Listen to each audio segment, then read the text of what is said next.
Motor learning in water polo. Motor learning is the key to success in any sport.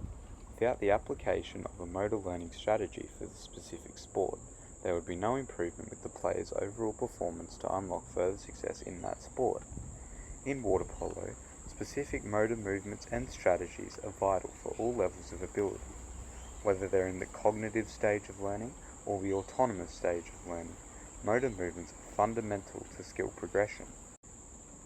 The overall performance of a player within their sport is crucial. To improve a player's ability in the desired sport, the motor learning process is key. Motor learning is simply the process of learning and acquiring our motor skills.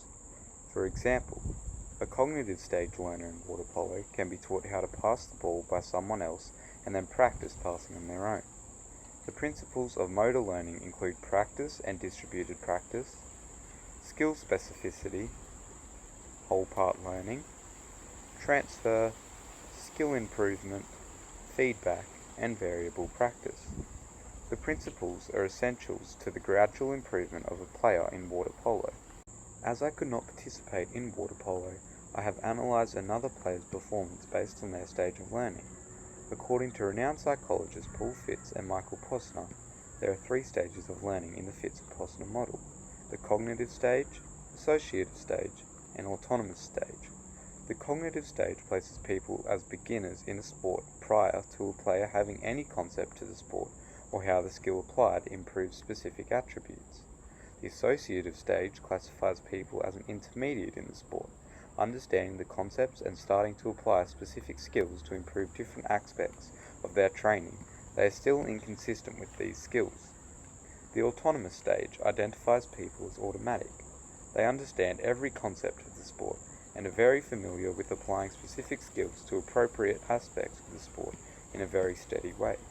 The player I have analysed is currently in the cognitive stage of learning in water polo, as they have never played before.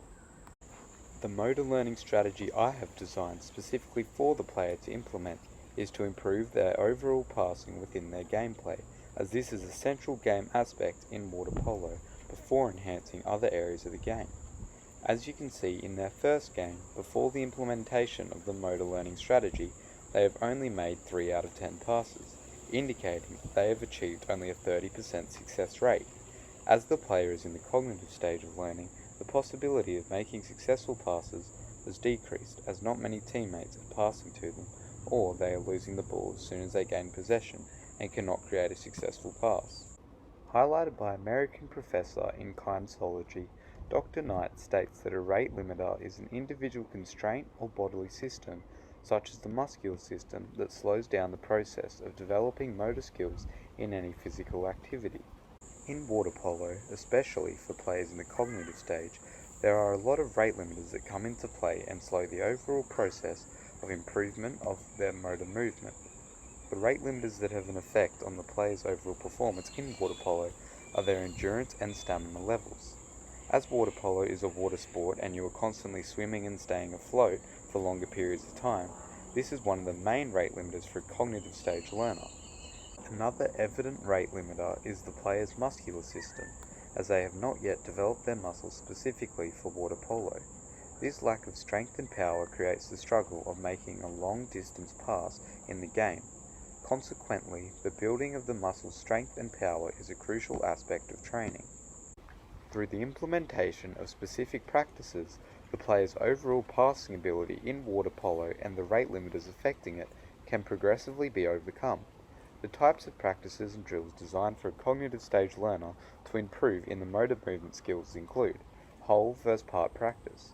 In water polo, for a cognitive stage learner, whole practice is key in improving their overall passing ability, as it allows a coach or trainer to create an understanding of the player's current level of motor skill to improve their technique.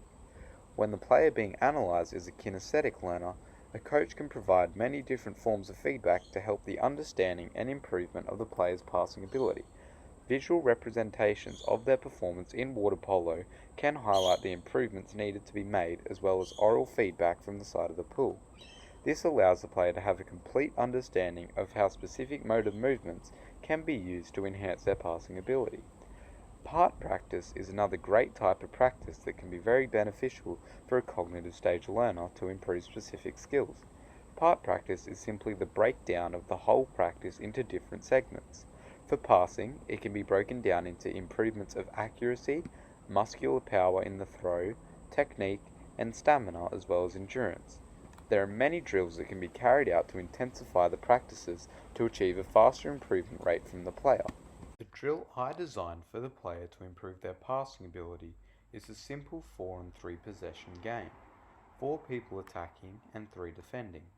This boosts not only the player's passing ability when being put under pressure by a defender in a game situation, but also increases their overall stamina, endurance, accuracy, and defending ability as well. This is a reliable drill as it covers all aspects of the game and is designed specifically for the player to implement the motor movement strategies in water polo. As there was only 2 weeks of space between the first and second game played, the strategy I have designed for the player has not fully proven their ability to overcome all the individual rate limiters. However, it is still evident that there has been improvement to their overall passing ability. According to the player, the effectiveness of the motor movement strategy I have created for them definitely helped them improve in some aspect of their passing. It improved their overall accuracy when passing to other teammates, as well as their technique using the whole and part practice skills and applying them in the drill created.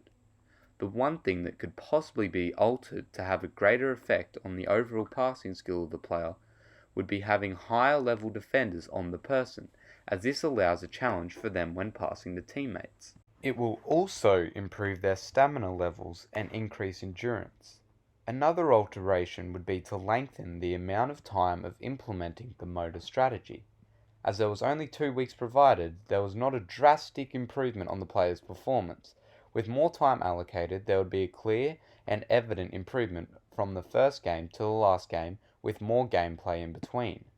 There is a slight improvement that is evident from the player's performance, as in the last game they have obtained 6 out of 12 passes, which comes to a 50% success rate from the first game, which was at a 30% success rate.